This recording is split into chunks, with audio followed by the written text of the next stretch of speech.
Hello everyone. IIT, NIT, AIIMS, JIPMER തുടങ്ങിയ ഇന്ത്യയിലെ premium ഇൻസ്റ്റിറ്റ്യൂട്ടുകളിൽ medicine അല്ലെങ്കിൽ എഞ്ചിനീയറിംഗിന് ഒരു സീറ്റ് നേടിയെടുക്കുക എന്നതാണോ നിങ്ങളുടെ ലക്ഷ്യം? അങ്ങനെയാണെങ്കിൽ നമ്മുടെ +2 പഠനത്തിന് ശേഷം അതിനു വേണ്ടിയിട്ടുള്ള പ്രിപ്പറേഷൻസ് സ്റ്റാർട്ട് ചെയ്തിട്ട് കാര്യമില്ല അല്ലെ. ഇപ്പൊ നിങ്ങൾ 10ാം ക്ലാസ്സിൽ പഠിക്കുന്ന സ്റ്റുഡൻസ് ആണ്. അപ്പൊ ഇപ്പൊ തൊട്ട് തന്നെ നമ്മൾ എന്ത് ചെയ്യണം? അതിനു വേണ്ടിയിട്ടുള്ള പ്രിപ്പറേഷൻസ് സ്റ്റാർട്ട് ചെയ്യണം. സോ അതിനുവേണ്ടി നിങ്ങളെ ഹെൽപ്പ് ചെയ്യുന്നതിനായി നമ്മുടെ ബ്രില്യൻ പാല ഒരുക്കുന്ന പ്രോഗ്രാം ആണ് IIT AIIMS integrated 2-year +2 programme. അപ്പൊ ഈ ഒരു പ്രോഗ്രാമിലേക്ക് വേണ്ടിയിട്ടുള്ള നിങ്ങളുടെ അഡ്മിഷൻസിന് വേണ്ടിയിട്ട് ഒരു സ്ക്രീനിങ് ടെസ്റ്റ് ആയിരിക്കും ഞങ്ങൾ സംഘടിപ്പിക്കുന്നുണ്ടാവുക. അപ്പൊ അതിനെ കുറിച്ചുള്ള കൂടുതൽ ഡീറ്റെയിൽസ്, എന്നാണ് എക്സാം നടക്കുന്നത് എന്നുള്ള കാര്യങ്ങളെ കുറിച്ചുള്ള ഐഡിയാസ് ഒക്കെ ഞങ്ങളുടെ വെബ്സൈറ്റിൽ നിന്ന് നിങ്ങൾക്ക് കിട്ടുന്നതായിരിക്കും. സോ എന്റെ പേര് ദർശന, ഞാൻ ബ്രില്യൻ പാലയിലെ കെമിസ്ട്രി ഫാക്കൽറ്റി ആണ്. അപ്പോൾ ഈ ഒരു സ്ക്രീനിങ് ടെസ്റ്റിന് വേണ്ടി നമ്മുടെ കെമിസ്ട്രി സബ്ജക്റ്റിൽ നിന്നും പഠിക്കേണ്ട കാര്യങ്ങൾ എന്തൊക്കെയാണെന്ന് നിങ്ങൾക്ക് പറഞ്ഞു തരാൻ വേണ്ടിയിട്ടാണ് മിസ് ഇന്ന് വന്നിട്ടുള്ളത്.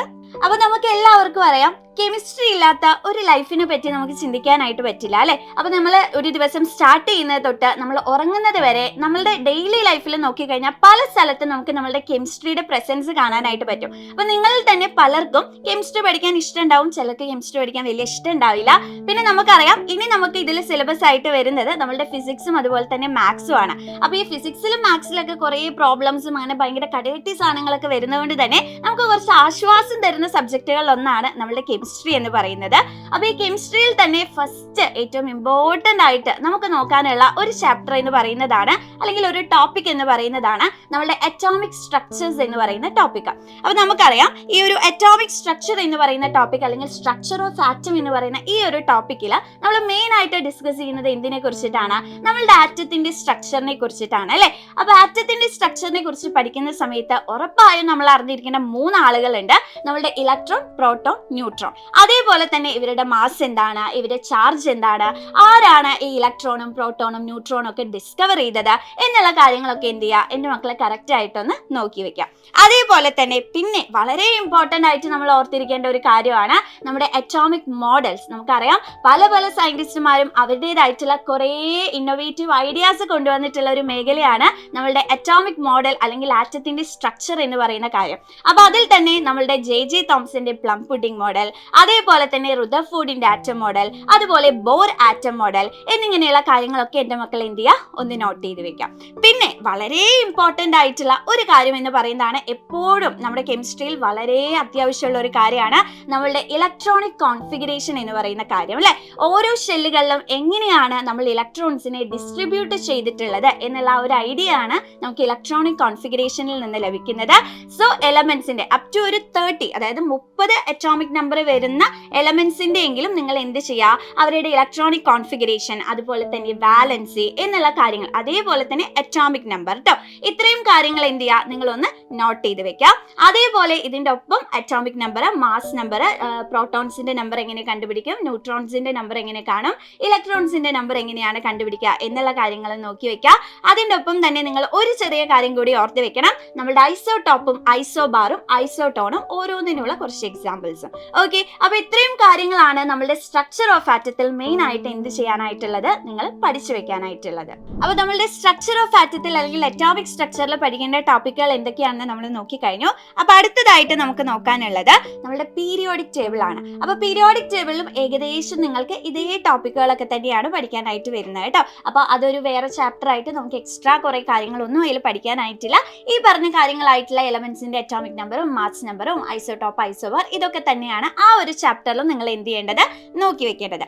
പിന്നെ വളരെ ഇമ്പോർട്ടൻ്റ് ആയിട്ട് വേറെ കുറച്ച് കാര്യങ്ങൾ നിങ്ങൾ ഇതിന് കൂടെ നോക്കി വെക്കേണ്ടത് എന്താണെന്ന് വെച്ച് കഴിഞ്ഞാൽ, നമുക്ക് വേണമെങ്കിൽ അതിനെ സെപ്പറേറ്റ് ഒരു ചാപ്റ്റർ ആയിട്ട് കൺസിഡർ ചെയ്യാം, അല്ലെങ്കിൽ ഇവരെ 3 പേരെ ഒരുമിച്ച് നിങ്ങൾ പഠിച്ചാലും മതിയാവും. നമ്മളുടെ കോമ്പൗണ്ട്സ്, അതേപോലെ തന്നെ മിക്സ്ചേഴ്സ്, അതേപോലെ തന്നെ ഞാൻ വാലൻസി പഠിക്കണം എന്ന് പറഞ്ഞിട്ടുണ്ടായിരുന്നു.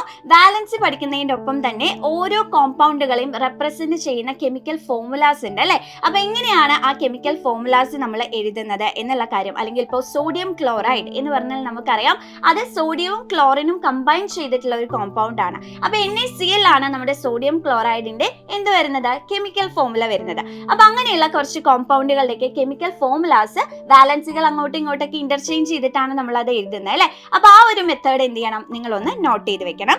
അതേപോലെ തന്നെ നമ്മുടെ കെമിസ്ട്രിയിൽ ഫുൾ ഇക്വേഷൻസ് ആണ് എന്നുള്ള കാര്യം നമുക്കറിയാം. ഇപ്പൊ വാട്ടർ ഫോം ചെയ്യണം എന്നുണ്ടെങ്കിൽ നമുക്കറിയാം എങ്ങനെയാണ് വാട്ടർ ഫോം ചെയ്യുന്നത്, ഹൈഡ്രജനും ഓക്സിജനും കമ്പൈൻ ചെയ്തിട്ടാണ് വാട്ടർ ഫോം ചെയ്യുന്നത് അല്ലെ. അപ്പൊ ആ ഒരു ഇക്വേഷൻ എന്ന് പറയുന്നത് ബാലൻസ്ഡ് ആയിട്ടുള്ള ഒരു ഇക്വേഷൻ ആണോ അതോ അൺബാലൻസ്ഡ് ആയിട്ടുള്ള ഒരു ഇക്വേഷൻ ആണോ എന്നൊക്കെ ചെക്ക് ചെയ്യാൻ നിങ്ങൾക്ക് അറിയാം അല്ലെ.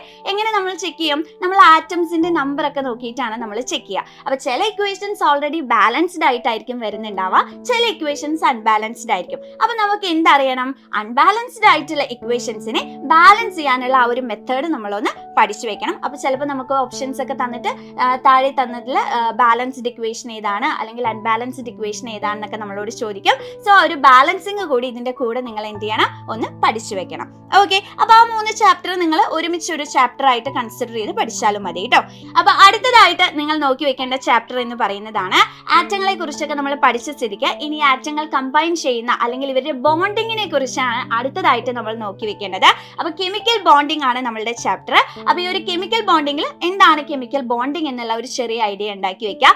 അതേപോലെ തന്നെ ഡിഫറെന്റ് ടൈപ്സ് ഓഫ് ബോണ്ടുകൾ ഉണ്ട് അല്ലെ, കോവാലന്റ് ബോണ്ട്, അയോണിക് ബോണ്ട്. അപ്പൊ അങ്ങനെയുള്ള ബോണ്ടിങ്ങുകൾ എന്താണെന്നും അതേപോലെ തന്നെ എങ്ങനെയാണ് ആ ബോണ്ടിങ് പല കോമ്പൗണ്ടുകളിൽ ഫോം ചെയ്യുന്നത് എന്നുള്ള കാര്യങ്ങൾ എന്ത് ചെയ്യുക, ഒന്ന് നിങ്ങൾ നോട്ട് ചെയ്ത് വെക്കാം. അതേപോലെ തന്നെ ഇലക്ട്രോൺ ഡോട്ട് ഡയഗ്രാം. എന്താണ് ഇലക്ട്രോൺ ഡോട്ട് ഡയഗ്രാം എന്നുള്ള കാര്യം നിങ്ങൾക്ക് ഓർമ്മയില്ലേ? നമുക്ക് ബോണ്ടിങ് പഠിക്കുമ്പോൾ അതിൽ അത്യാവശ്യമായിട്ട് വേണ്ട ഒരാളാണ് നമ്മളുടെ ഇലക്ട്രോൺ ഡോട്ട് ഡയഗ്രാം എന്ന് പറയുന്നത്.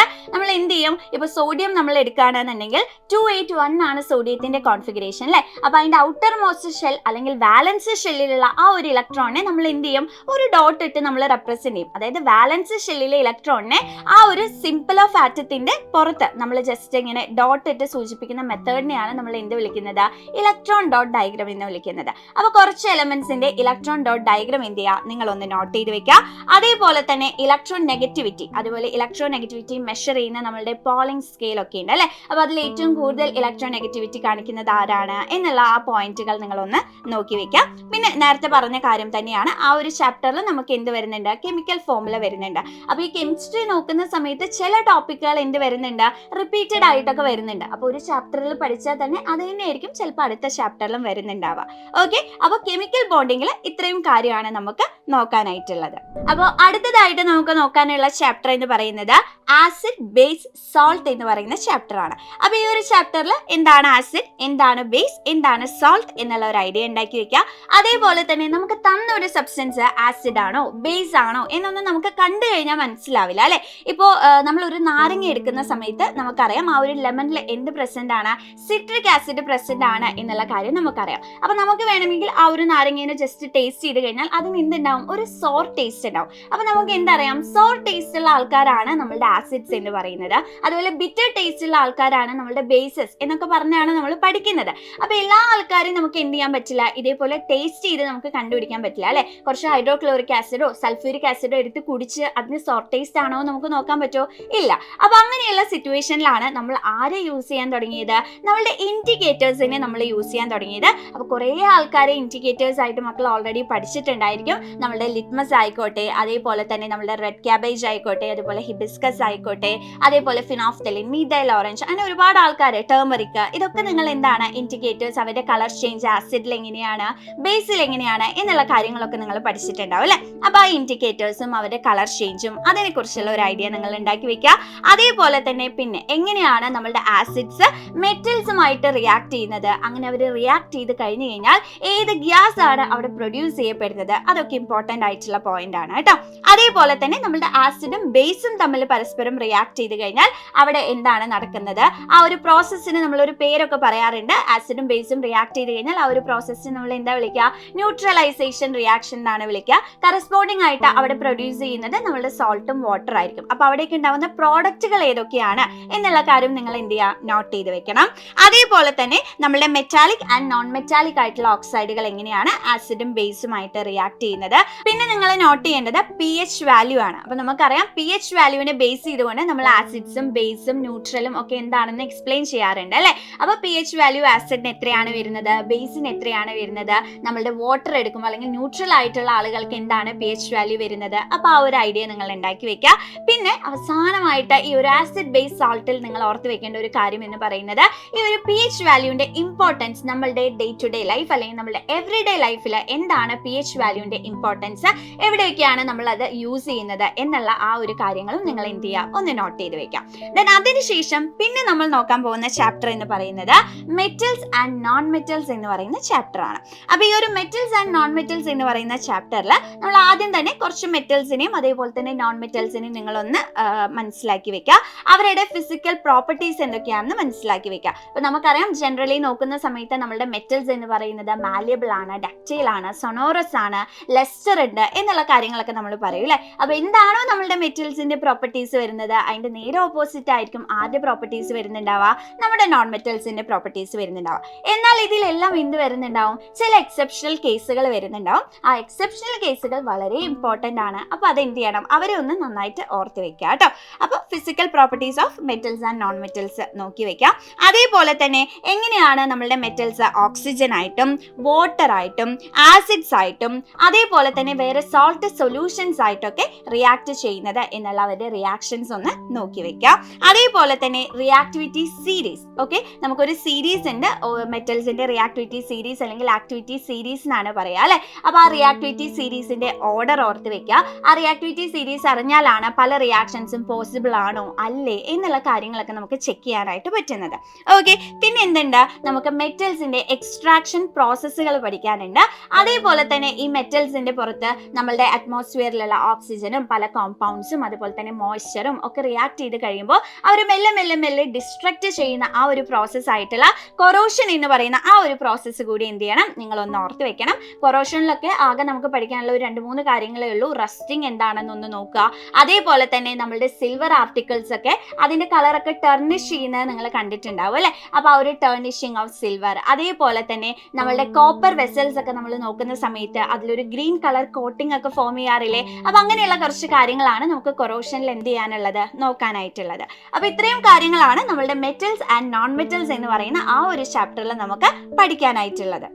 അപ്പൊ നമ്മളിപ്പോ കുറേ ചാപ്റ്റേഴ്സിൽ പഠിക്കേണ്ട ടോപ്പിക്കുകൾ എന്തൊക്കെയാണെന്ന് ഡിസ്കസ് ചെയ്തു അല്ലെ. അപ്പൊ നമ്മളുടെ ലാസ്റ്റ് ആൻഡ് ഫൈനൽ നമ്മുടെ കെമിസ്ട്രി ആണ്. അപ്പൊ കെമിസ്ട്രിയിൽ ഓർഗാനിക് കെമിസ്ട്രി ഇല്ലാതെ നമുക്ക് ഒന്നും പഠിക്കാനായിട്ട് പറ്റില്ല എന്ന് നിങ്ങൾക്ക് അറിയാം. അപ്പൊ ലാസ്റ്റ് ആയിട്ട് നമുക്ക് നമ്മുടെ ഓർഗാനിക് കെമിസ്ട്രിയിൽ നമുക്ക് എന്തൊക്കെയാണ് പഠിക്കാനുള്ളതെന്നാണ് നോക്കുന്നത്.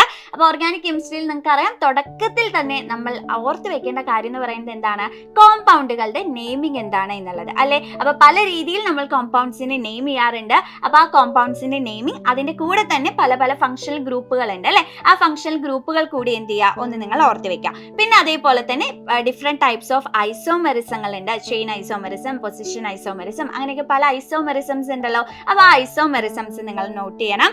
അതേപോലെ തന്നെ ഓർഗാനിക് കെമിസ്ട്രി എന്ന് പറയുന്ന ആ ഒരു ബ്രാഞ്ച് വന്നത് തന്നെ നമ്മളുടെ കാർബണും ഹൈഡ്രജന്റെയും ആ ഒരു ബോണ്ടിങ് വഴിയാണ്, അല്ലെങ്കിൽ കാർബണിന്റെ പല ഡിഫറെന്റ് ആയിട്ടുള്ള പ്രോപ്പർട്ടീസ് ഒക്കെ വഴിയാണ് ഈ ഒരു ബ്രാഞ്ച് തന്നെ ഫോം ചെയ്തിട്ടുള്ളത് അല്ലെ. അപ്പൊ നമ്മളുടെ കാർബണിന്റെ ആ ഒരു ബോണ്ടിങ് അതേപോലെ തന്നെ കാർബണിന്റെ കുറച്ച് വേഴ്സറ്റൈൽ ആയിട്ടുള്ള കുറച്ച് പ്രോപ്പർട്ടീസ് ഒക്കെ ഉണ്ട്.